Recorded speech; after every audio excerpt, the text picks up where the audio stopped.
Welcome all, Coleman Report Live, this time not from Puerto Rico. Lance, we missed you last week. We preempted you. Yeah, Bob, I'm just disappointed that I was not in Puerto Rico with you guys. I hear it was a fantastic conference, and I missed everybody last week. You know, Puerto Rico is very interesting that I didn't realize this, but 100% of the electrical grid went down, 100% of communications. 18 months later, they're still recovering. It was a great event. For those of you who dialed in last week, we had the administrator from USDA, Rural Development. Also there, we had the Region 2 SBA administrator, of course, complete buy-in from the local SBA folks, as well as the government of Puerto Rico. I interviewed many of the cabinet members, and they are very committed to turning that situation around, but they definitely have challenges. The bottom line, the whole purpose of this was investment. A lot of the lenders were very bullish on Puerto Rico. There's a lot of new market tax credit opportunity zone type of investments that they can do that. It was very fascinating. It was fun to be part of that. Hey, we have a special guest, Chris Roglieri, founder, Commercial Capital Training Group. Chris is a good guy. The reason why we have Chris on is he has done a National Association of Commercial Loan Broker event. Chris, this is year 4, year 5? This is year 5. It's our anniversary for 5 years running a successful conference, bringing together all types of lenders and brokers. Very good.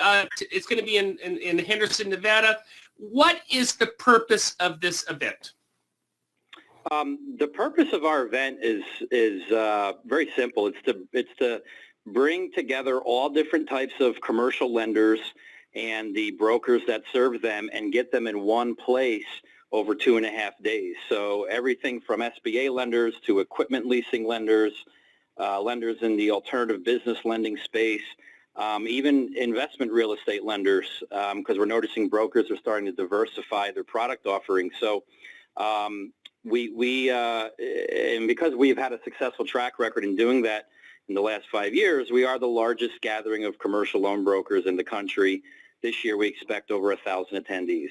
Yeah, we were there in Miami last year, about 800 people. So why SBA lenders dial into this program? That's who's listening. Why should they come to Henderson? 2 things. Why should they come to Henderson, and what's going to cost them? Well, it's very simple. If you're an SBA lender and you typically want more deal flow, or you work with intermediaries or loan brokers already, you have to be here. It's going to be the largest concentration of commercial loan brokers in the country. These brokers are coming here with deals in hand, and you're going to be walking away with long-term relationships for years to come. To attend, we have kind of 2 options. The first option to attend, if you just kind of want to, if it's your first time and you want to check out what our conference has to offer, that you could just attend for $7.99, but it's going to be up to you to kind of mingle and collect business cards.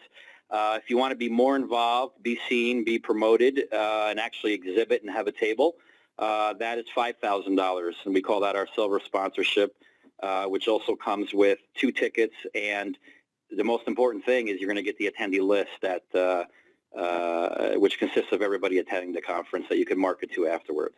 Yeah, and how many? I mean, you have a lot of major lenders there. How many exhibitors did you have last year? 50? I mean, it was. We much more than that. Last year we broke our record, which ironically we do year after year. But last year we had 101 exhibitors, 101 wow. lenders, and close to 700 brokers. And this year we plan on. We always increase our attendance about 25% every year.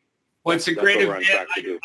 You've been gracious enough to extend an invitation for me to speak, and I enjoyed speaking to this group. And as you say, I mean, you attract the top quality loan brokers throughout the country. Yeah, we do. And you know what? I would just tell your audience to stay tuned, because in about 3 weeks we're going to make a couple of major announcements that is really going to affect the industry in a positive way, with our organization and how conferences are run. So stay tuned. Awesome. Hey, Chris, thanks for stopping by. Let's have you back in a little bit later and give us that update, okay? Sure. Thank you, Bob. Thanks, Chris. Appreciate it. Hey, Lance, big news, SBA's budget. We don't know the details. Of course, the story is always in the weeds and in how the sausage is made. We read about across-the-board cuts.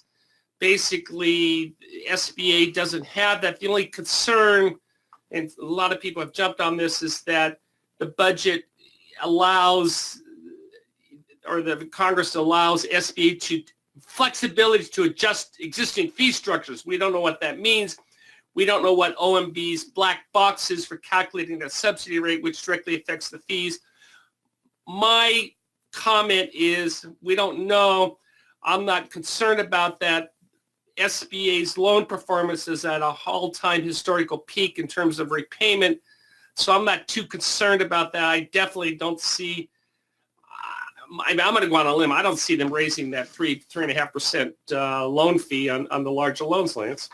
Oh, I don't either. The volume of SBA lending's been outstanding. SBA's net income, so to speak, from guarantee fees and ongoing servicing fees has been adequate. I don't really see much of a concern in terms of adjusting the fee structures. Yeah, and neither do I. So, well, as this, and also remember, this is the administration's proposal. SBA, the Small Business Committees in both the House and Senate, it's the only bipartisan thing going on in Washington. SBA has strong support by both the Democratic side, the Republican side. The Republicans are on board as long as it's zero subsidy. We're going to be at zero subsidy. So even though the administration is proposing the cuts, Congress can do that. By the way, Lance, I got out my calculator. $4.7 trillion. SBA is under $1 billion. That's 0.02% of the federal budget. SBA is a rounding error. Yeah, absolutely. There's so many things that we look at in terms of the federal budget and we think, wow, but it's not. It's not. And it's like me having a quarter in my pocket, Bob. But it's out there. I don't think, Lance, you and I have been doing this a long time. And the reason why there are trade associations and other things is because there was a strong push on the Hill back under the Reagan administration to do away with SBA. No one's saying that, and everyone supports this program. The question is how much money can we put into it and how much can we benefit Main Street? So it's out there. I wouldn't lose any sleep over it. SBA is not going away. There are incredible opportunities, not just, first of all, every time they try to eliminate the SBA, small business owners and force come out and say no.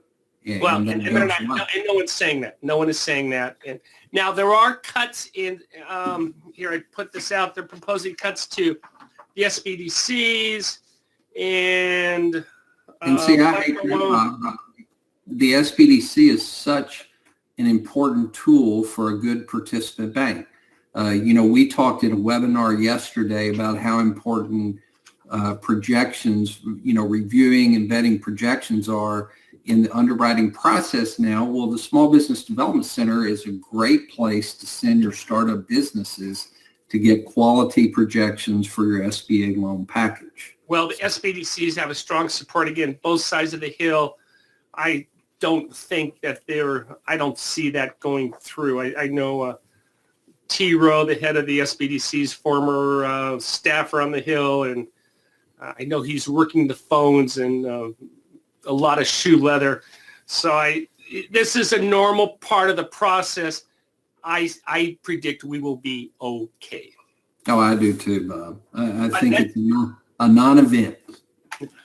However, that being said, please, next time you go to Washington, D.C., go contact your congressperson, your senators, and think about this. Next time you have a opening of a small business, send the staff an invitation. They're not going to show up, but they love to have that. They love to know who in their district is creating jobs and put them in the loop and send those letters and let them know. Because remember what happens, who are the staff? The staff turns over. There's no, what do we have, 60 new Democratic Congress? You can't say men, but representatives of Congress. How's that? and they need to be told why this is such a great program. So I'm not, even though I'm saying that we're going to be okay, you still need to do your work. Absolutely. There's no reason to let your guard down. And you'll be surprised, too. I've issued invitations to my Congress people here in Arkansas and have had local representatives show up. Yeah, they will, because they, when you do these polls of approval ratings, small business owners, they're right at the top. So they're please do that and make that known. Hey, I want to make sure we do have, Joseph, we do have the certificate in the PDF here. Yeah, there it is. Make sure that you download that. This is your documentation, that training, and this counts as training. So make sure you download that and keep that in your files. Hey, let's go to the polls. Has your institution received an SBA loan without a wrap-up, received an invoice for a loan where you haven't done the wrap-up report? Lance? When the 5057-2 was released, they put some specific times on getting loans wrapped up after the guarantee was paid and said, hey, if you don't get it done, we'll send you an invoice. We do have a new 5057 coming out shortly. Don't think there'll be any changes in how they deal with wrap-up reports. It's important for us as participant lenders, once the guarantee has been paid, to make sure and get it wrapped up with a recommendation for charge-off. And I'm glad to see 100% say no, but Lance, when will we get those invoices? What is the time frame? Well, there's no specific time frame, but for instance, when the 5057-2 came out, it said you got 2 years, which the end of 2 years from that point was December 1st, 2017. We did see institutions getting invoices in the early part of 2018 as a result of not getting loans wrapped up. So I just keep elevating these poll questions to encourage you. If you have loans where the guarantee has been paid, and one way to do it, Bob, is go into SBA One or go into your portal and get a list of those loans that have been in liquidation for more than 2 years. If there are loans on that list, they need to be wrapped up and a recommendation for charge-off. Okay, let's take 30 more seconds. If it's beyond 2 years, can I get an extension from SBA for There is, and that's the other thing. You need to take the entire list, wrap up every one that you can. If you can't get it wrapped up because of missing documentation or maybe the liquidation process is dragging out, there is a pretty simple way, and it's detailed in the 5057-2, to request an extension of the wrap-up period. Lance, I get an invoice for $600,000. What do I do? Well, first of all, you don't immediately cut a check or send a wire transfer to SBA. You're going to want to reach out to whichever servicing office that you work with, Herndon, Little Rock, or Fresno, and say, hey, look, we're working on getting this wrapped up. We're going to get it to you as soon as possible.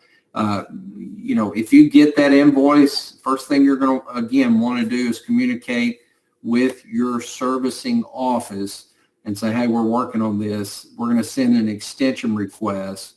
But I'm not a fan, even in every circumstance, I'm not a fan of immediately cutting the check, sending the wire transfer. I'm a fan of, I overlooked this. I'm going to get it together. I'm going to submit it. And SBA is always reasonable. That's the point. Yeah, they want this off the books. And what the motivation is, Congress is pushing this. They want to make sure this stuff is off the books.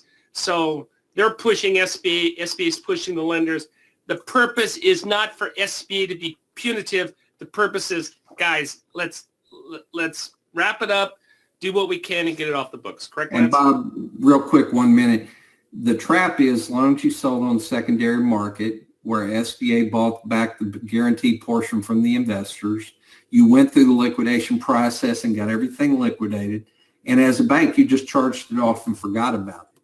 But you're not finished. At that point, you've got to go ahead and wrap it up and make a recommendation for charge off, and also a recommendation of whether or not a treasury referral is appropriate to get it cleared off of SBA's books. And they didn't just come up with this, rule there was this giant glut of loans that were still in SBA's books that the banks had already charged off. They want those cleared out. So again, to wrap up this segment, go to SBA One, pull that list, compare it with your list, and if you see loans that are on the SBA computer printout and not on yours, that means you've charged it off at your level, but on an SBA. So get that done, otherwise you may get a nasty invoice. Not only is it great to avoid the invoice, but it will improve your pair score, Bob. There you go. Have you ever had an early defaulted SBA loan where you had to submit proof and verification of the equity injection to SBA?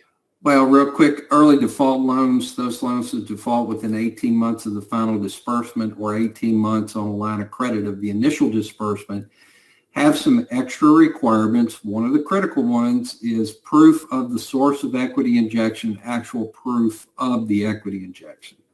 Now, number one reason for a guaranteed denial or repair. Well, SBA actually wrote it into the SOP, Bob. If you can't verify the equity injection, it gives them the presumption that that was the cause of the default. Yeah, very good. 60% say yes.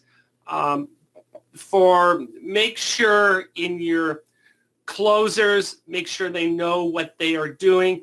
And when you review, that's the first thing that you should review, is make sure that we have this equity injection verified.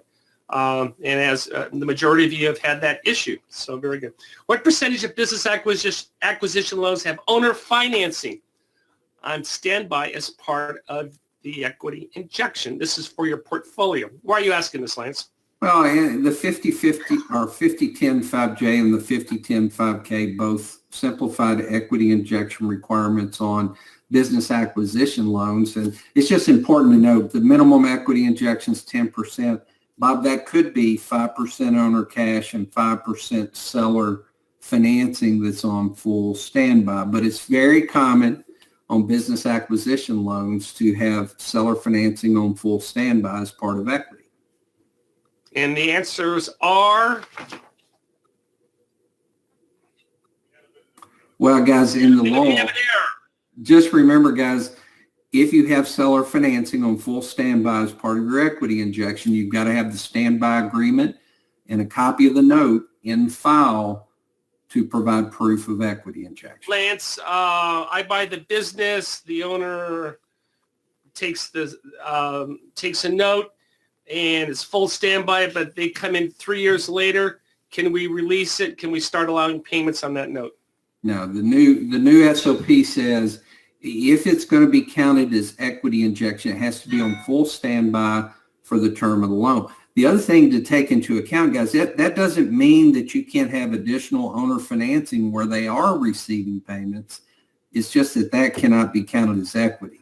To be counted as equity, it has to be on full standby for the term of the SBA loan. The other quick nugget, guys, if you're using owner financing on standby as equity, it can't be more. In other words, if you're doing 10%, it has to be no more than 5% of the deal. If you're doing 20%, it has to be no more than 10% of the deal. It has to be in equal or less proportion to the cash in. Okay, very good. Let's go to the questions. I'm wondering whether there's a limit on the time SBA has to go back and nail us for a guarantee repair or denial, Lance. When I got the question, Bob, I immediately went to various publications, the SOP, and the answer is no. SBA is going to be reasonable, but I've worked through some deals that were 6, 7, 8 years old, Bob. So there is not a time limit. Again, if SBA finds an old loan, 10-year-old loan that you need to wrap up, they're going to give you some time to get it wrapped up and off the books. But no, there's not a time limit. We received an invoice for a loan without, we didn't do the wrap-up report and we received an invoice. And if we do the wrap-up report, what are the chances SBA will work with us and simply void out that invoice?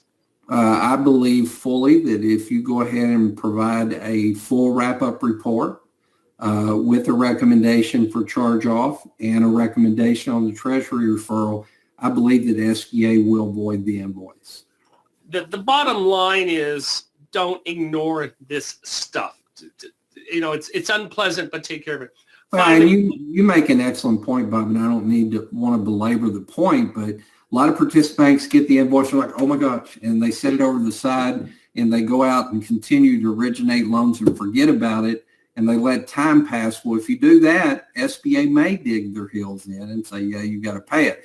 But if you get an invoice and respond immediately by putting together wrap-up recommendation for charge-off and recommendation for treasury referral, I believe they'll void the invoice. Yeah, and Lance made a good point in yesterday's webinar. If you don't have a piece of paper, say, we don't have it. We don't know what, we don't have it. And go ahead. That's one of the keys, Bob, is when you're doing a wrap-up report, quite often they may be older loans. You may have difficulty finding documentation to complete the wrap-up report. Don't let that stop you. Put a memorandum in that tab that says, we've looked, we can't find the document, but we want to wrap it up anyway. Right, right. Finally, this is always a reoccurring question. We're at an impasse with the loan officer at Herndon on fighting over a repair. What is the procedure? First of all, before answer this, but put this into context, Lance. I loved your tidbit yesterday where you said, hey, we made a mistake. We had a piece of collateral. We didn't do the lien. Therefore, we're proposing a repair of X as opposed to ignoring it and let Herndon come up with the number. Well, having worked at SBA's Commercial Loan Servicing Center in Little Rock and talking with the directors, you're better off when you submit your purchase demand package, if you know there's a potential repair, to do the analysis, identify in your PDK, and say, we know we made a mistake here, provide some analysis. We think the repair should be X. You are in the driver's seat in terms of the repair amount. Or if you just ignore the problem, submit it to SBA, let them determine the repair. I can almost guarantee you, Bob, if you had 100 cases, 100 PDKs submitted in that all had repairs, and the lender was recommending a repair amount, if you had PDKs without a recommended repair amount, the SBA number is always going to be bigger than the recommended money. And they may go directly to denial. So you have a better chance of mitigating or minimizing the repair by doing the analysis. Say, hey, SBA, we made a mistake. Here's what we think the repair should be. And all the directors at the servicing centers do recommend that. Very good. There's a new SBA information notice. We're talking about the 4506. We'll go ahead. I don't think we've even published this yet, so we'll go ahead and get that out in the next couple of days. And I'm running out of time. You know, I love to follow these stories about small business optimism. And oh, Joseph, you skipped a slide. Maybe I'm. Oh, no, I am off script. Small Business Week is coming up. There's always interesting stuff. We just announced that we're supporting SBA for that. And finally, small business employment continues to grow, and you can see the charts there. And small business continues to be a huge driver of employment for the U.S. economy.